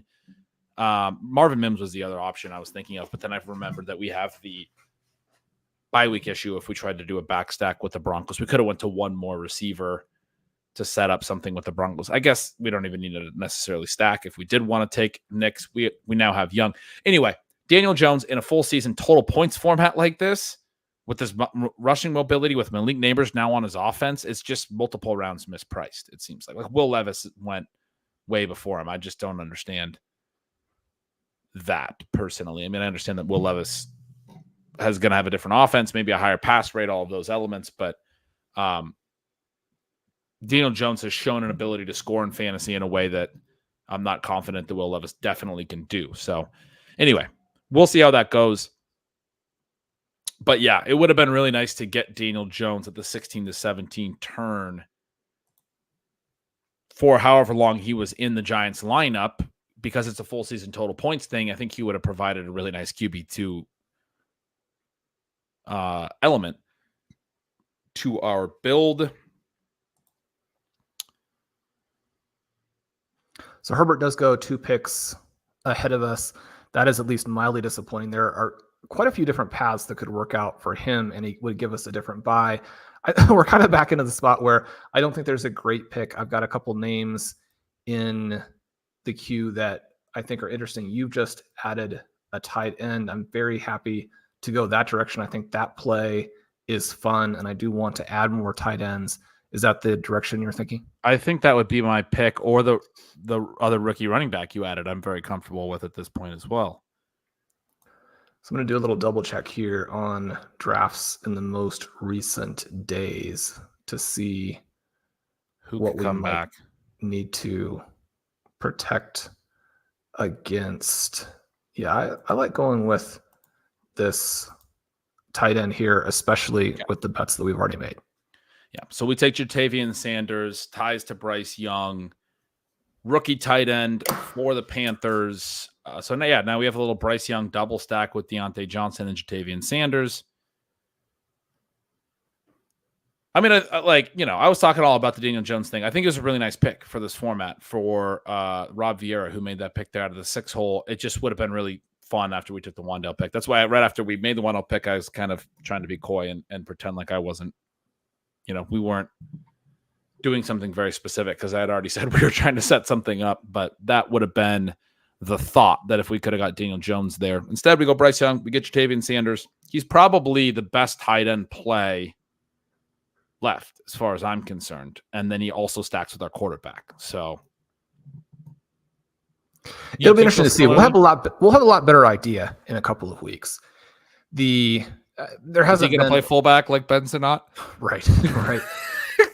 When you look again at production, I mean, Sanders is another one of these bets, a little bit like Irving, against the positional value of athleticism.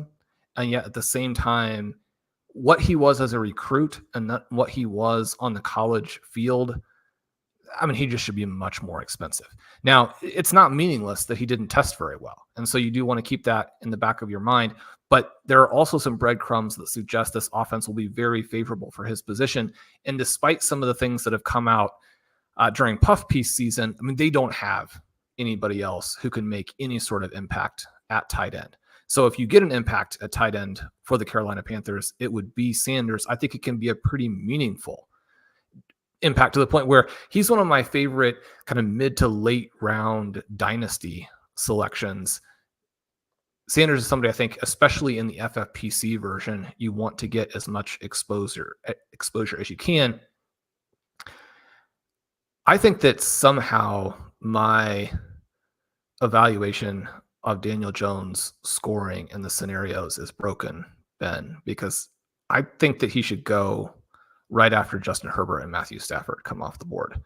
Now, you mentioned some of the risks with him, but even working through some of those things, the scoring profile, the weapons who have been added, what you mentioned in terms of what the team's incentives are, which are almost diametrically opposed or different than what the Broncos were. That doesn't mean that he couldn't play poorly. You know, in that stretch before he got hurt last season, he was absolutely awful. One of the things with Daniel Jones that is interesting and certainly is disconcerting, but also exciting, is that his performances have swung wildly year to year. If you get the good version of Daniel Jones with these weapons, he's going to be a very clear league winner.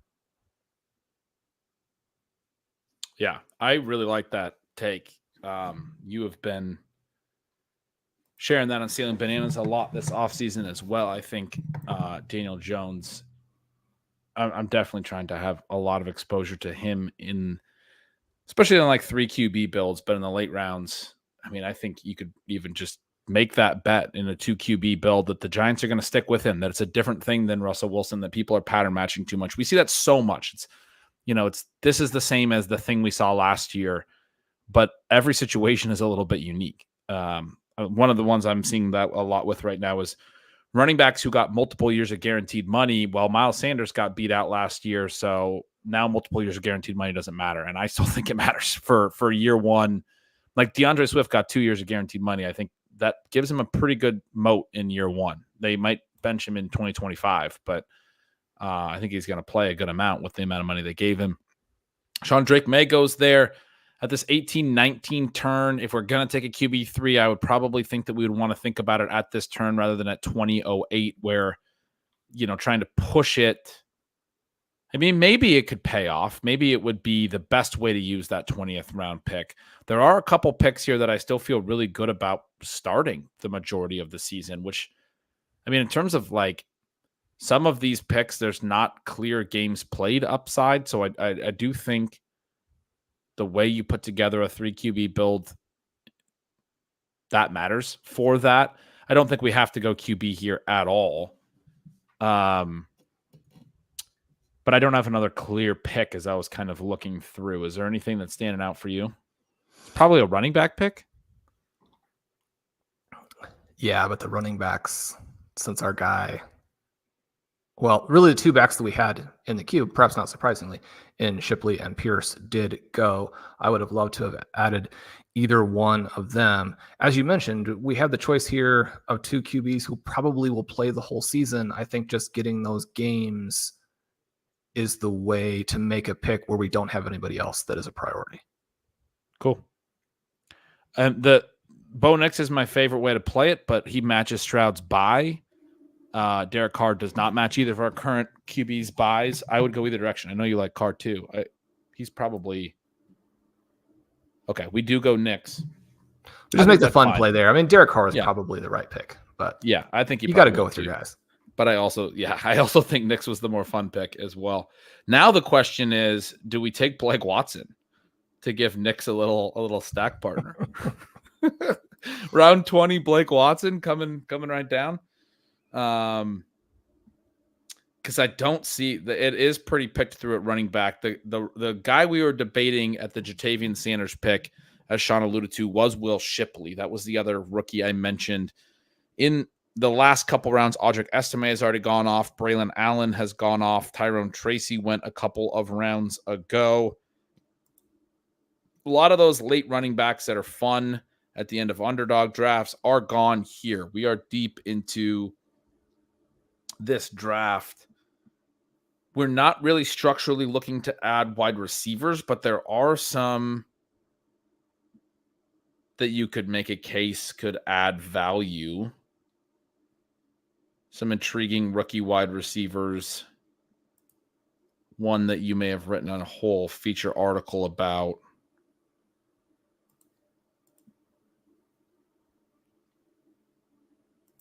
I don't think there are viable tight end picks left.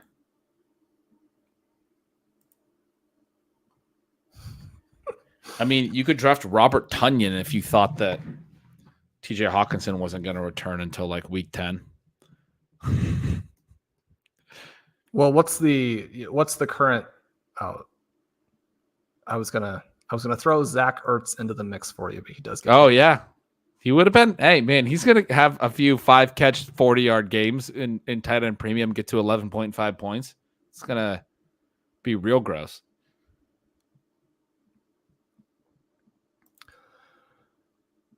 Then there's a running back here that I like as a real long shot pick. There's one that you have mentioned as a viable, probably more of a pure handcuff, but someone who could break out in the right scenario.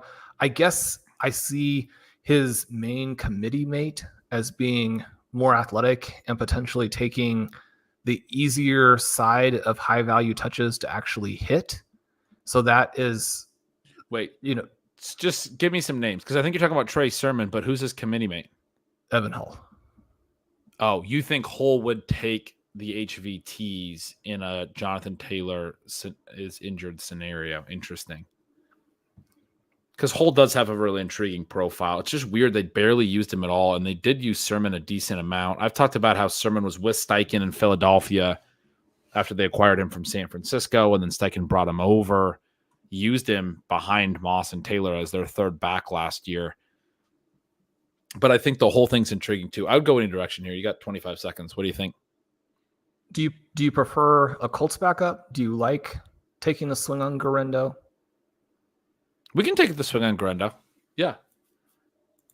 It feels like a bigger shot to be a 0. I guess I would have said Sermon was a better shot to just have some points, throughout the season in a full season format. But I think he could still play.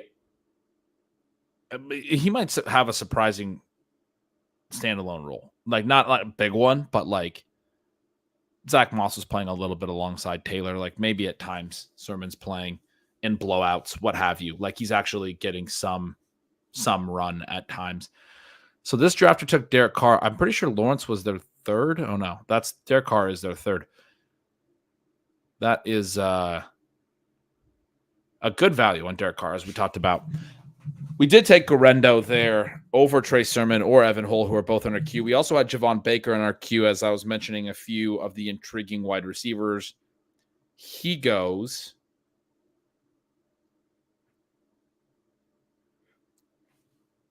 if we could have one pick back, Sean, I think it would be, for me, this is blasphemy, but I think it would be Wan'Dale Robinson. And I think I would use that pick on another running back there, knowing that we weren't going to be able to get Daniel Jones. I got a little nervous about the QB thing. It worked out fine with Bryce Young and Bo Nix. Stroud is the real key, obviously, to the QB room. I kind of pushed us towards Wan'Dale to try to set up the Daniel Jones thing, and then when it doesn't pan out, I do like Wan'Dale, but you can take a rookie wide receiver in the 19th or the 20th round that is very draftable as an upside play as well. And so in that regard, kind of the 2v2 of Tyrone Tracy and Javon Baker, or somebody I'm not going to mention quite yet, or whatever, Devontae Walker, who you've written about, or what we wound up with, which was Wan'Dale Robinson and Isaac Garendo. I think I would prefer the Tracy running back earlier and then the Devontae pick later, but that's how the cookie crumbles sometimes. Yeah, I'm trying to, really limit those Wan'Dale selections to Daniel Jones teams. So it's disappointing to not get them together. I do think that he has plenty of upside on his own. Mm-hmm. A much bigger talent. He was an early drafted player. You go back even to look at his collegiate numbers with the ball in his hands, absolutely electric. I like the Robinson play. There is some real danger that Malik Neighbors just so completely and totally boxes out I do like the else. Robinson. I think one of the best picks in this draft was Malik Neighbors at 401. I didn't notice he went that late. I really like the. Yeah, I mean, we were talking about him at the 305 where we took Ayuk. He goes all the way down to the 401. One of the Joes putting what Shawn just said was one of the best picks in the draft out there at that turn. I do really like the Wan'Dale pick. I guess I was just saying more that I don't like the Isaac Guerendo pick, like what you're left with as your RB6 pick vis-a-vis what we could have got at running back in that Wan'Dale slot and then got our wide receiver 7 at the very end, because there's still some intriguing wide receivers late. Maybe that's a misread of Guerendo. And I'm not saying I dislike the Guerendo pick, because I do think their ceiling, I guess it's more for the format. I worry that he's too much of a potential 0, but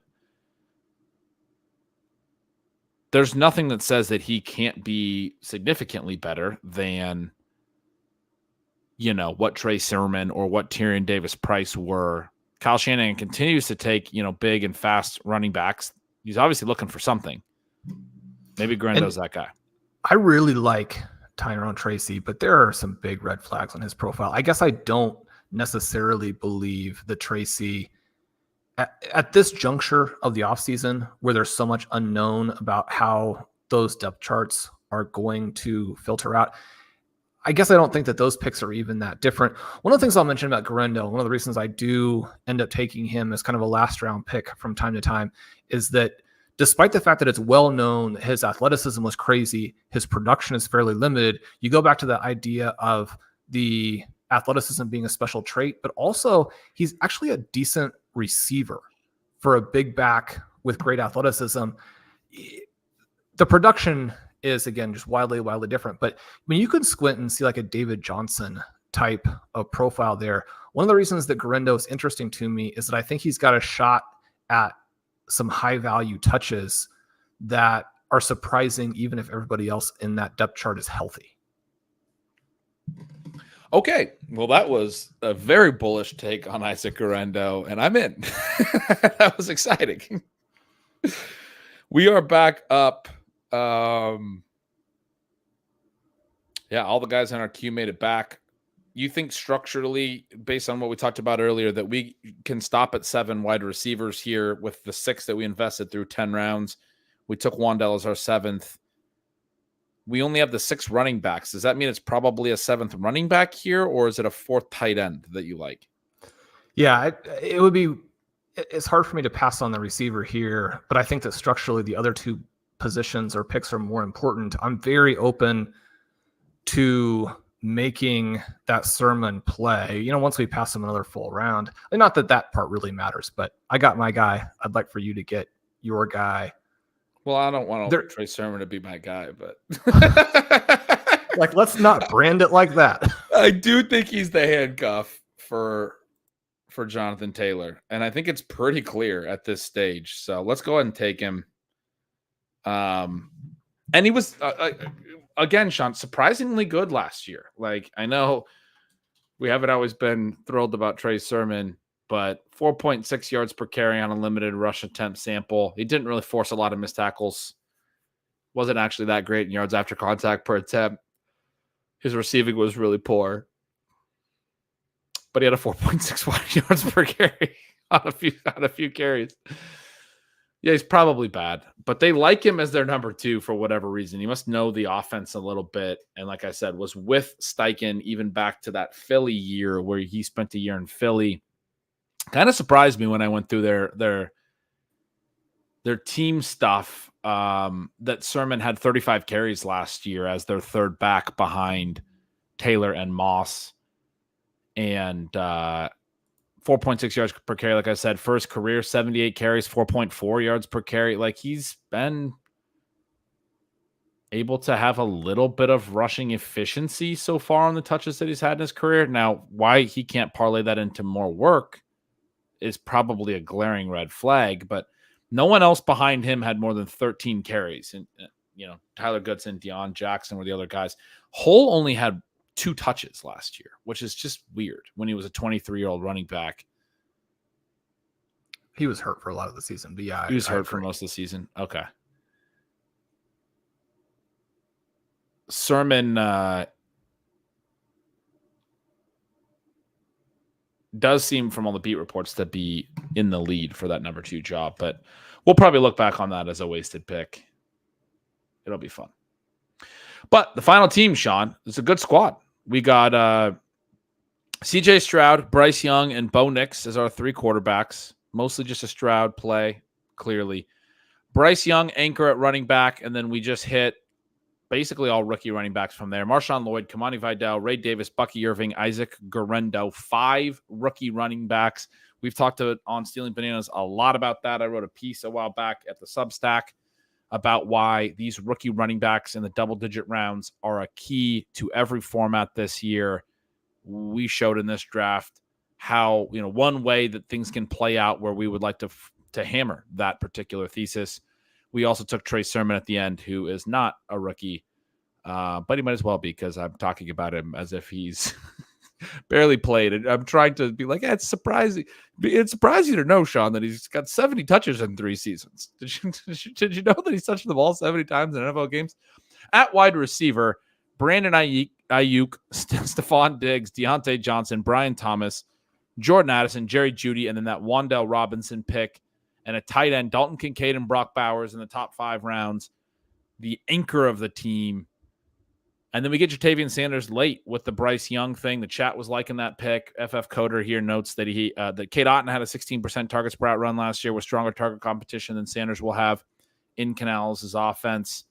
Ran a ton of routes too. He's run over 1,000 routes the last couple of years in that offense. I guess Canales was only there the past year, but was able to concentrate route volume, which is something I like to see when it comes to coaching tendencies and the tight end position. Like you said, after we made that pick, not likely a lot of competition for him. Ian Thomas, Tommy Tremble, these guys have not done anything. They went and took Sanders reasonably high for a tight end. If he hits, I think he can hit in a pretty meaningful way. So a fun tight end room for sure. I really like getting him as the 3rd with Kincaid and Bowers. The receivers end up looking really good. The running backs with the rookie running backs and a full season points per situation. We're going to need one of these rookies to really break out in August and start hot early on.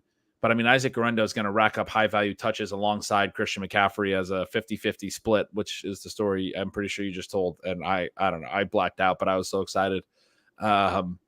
It's the running back situation maybe a little bit tricky, but we get Stroud and the Diggs stack. What do you like about this team? What maybe would you have considered doing differently? We say this a lot, but one of maybe the most fundamental thing about fantasy drafting is that draft a team that you're going to like. If you don't draft teams that you're going to like, you're probably not going to be very good. And that's the one thing you have complete control over. Ben, I love this team. And we were able to execute more or less all of those elements that we talked about before the draft. And some of those things are draft slot dependent. So we were also, I think you could argue, very lucky to get maybe the perfect slot. In the 105, you're getting really the last guy in tier. I mean, Jamar Chase is also very interesting, and Justin Jefferson goes in between. There are reasons why he's probably down a tier, but I mean, it's Justin Jefferson. I'm never going to argue against that. But Breece Hall, in this format, when you get a running back with that much upside, it sets you up for everything else. And then we were scared, actually, that all 4 of our tight end targets were going to be gone by the time it came back to us. That's right on the edge of what they do ADP-wise.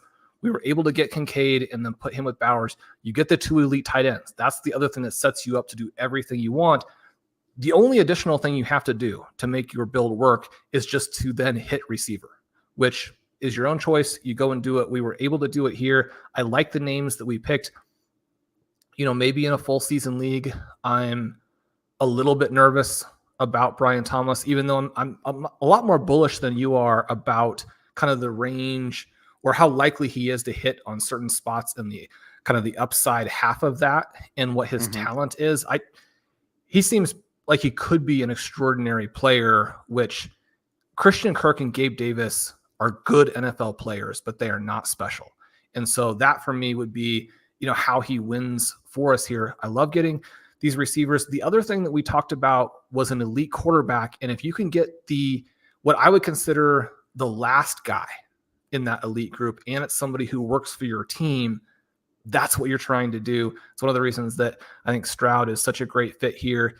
You mentioned we need the rookie running backs to hit, but I think we got the right names. And we talked about why they would have standalone value. That standalone value really rounds out the team when you're giving yourself then some time to get the true breakout. If we want to win the league, one of those guys is going to have to emerge.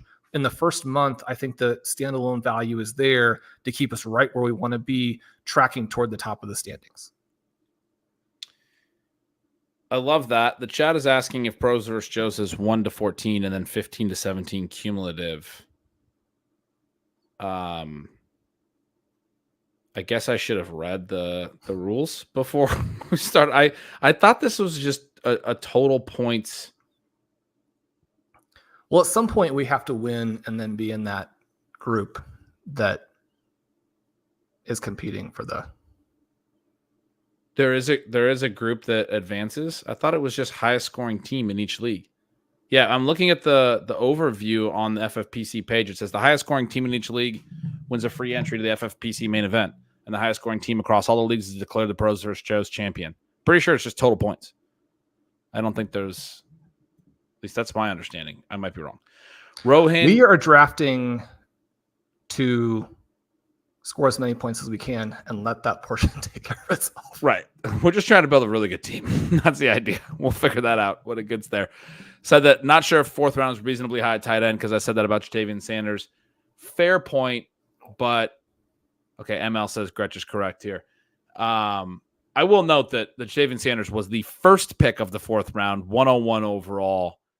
If you go in the second or third round as a receiving tight end, we're typically like, that's good draft capital. So, I mean, the first pick of the fourth round is reasonably good, is it not? I mean, I think you make a fair point. I think I might have a fair point as well. It was disappointing.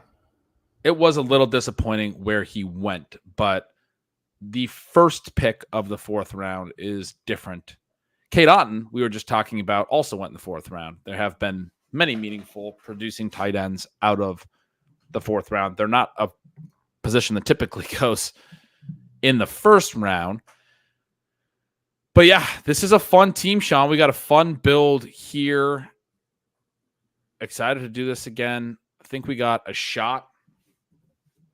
We're banking on Bryce Young and Dave Canales figuring it out. If they do, I mean, I think this team's got a lot of upward trajectory. That would be, I think, a really big key if the Bryce Young, Deontay Johnson, Jatavian Sanders bet paid off in a strong way. I think this team would really be cooking with gas. But fun draft for sure. Yeah. Anything else we should do, or should we circle back? Did you want to look at any of the other drafts? I'm nervous because I'm almost about to time out on some of my underdog slow drafts. I have 100 going. I finished one. I have 99 going at the moment. And you're on the clock for how many? I'm on the clock for a decent amount. And one of them's at here. I'm just going to make you sit here while I pull it up because this is what I usually do on the Stealing Signals airwaves. I pop in here. Let's see where I'm at. 36 minutes in this one. Kyler Murray, Jonathan Taylor, Kyron Williams. I got Deshaun Watson in the queue. Don't want to auto pick him. He's just in there because I have both Jerry Jeudy and David Njoku on this team. I think that looks like a running back pick. But Marshawn Lloyd already went.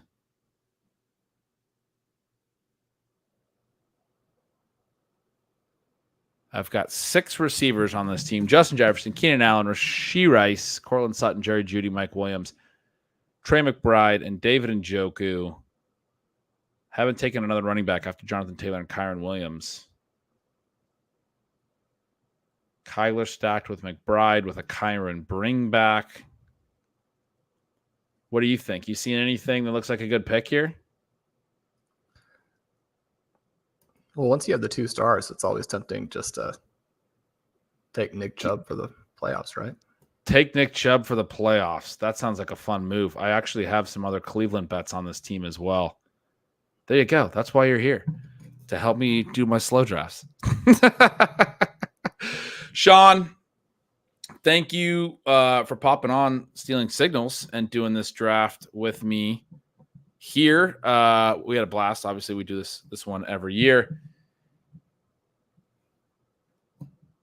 What tell the people, I guess, where to get all your great stuff. Yeah, we've got just an avalanche of content going off right now at RotoViz. Blair Andrews, everyone's favorite, has a couple of pieces out. Then I'm going to have about an article a day for the rest of the time between now and the start of the season. We have RotoViz discounted by $10, a special training camp discount. If you're interested, we're there. We'd love to have you guys. An article a day from Shawn Siegele between now and the start of the fantasy football season. I mean, I don't know how you don't sign up for that.